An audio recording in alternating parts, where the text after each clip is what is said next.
Hey guys, welcome to MathTech. Today we'll be learning how to be online on Instagram, and now let's dive right in. Now to be online on Instagram, first open up your Instagram app, and in order to proceed from over here guys, you need to know one thing, that is, if you want to be online on Instagram, the moment you log into your app or open your app, you will be online. But if you have turned off your active status or hidden your active status on Instagram, but if you have turned off your online status or hidden your active status on Instagram, then you will be required to turn it off or unhide it. So with that being said, let's guys proceed.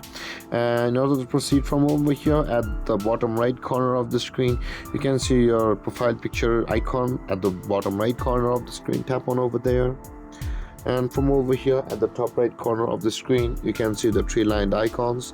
Tap on that three lined icon guys, and again on this interface, scroll down until you can find the messages and story replies. Tap on over there, and over here you can see the show activity status. Tap on show activity status, and over here guys, make sure to tap on the toggle icon to turn it on. And with that being done guys, you'll be online on Instagram. And there guys, this is how to be online on Instagram. And if you have any confusions or questions regarding the topic, feel free to comment in the comment section below, and don't forget to like, subscribe, and hit that bell icon for more videos. Thank you for watching guys. Peace.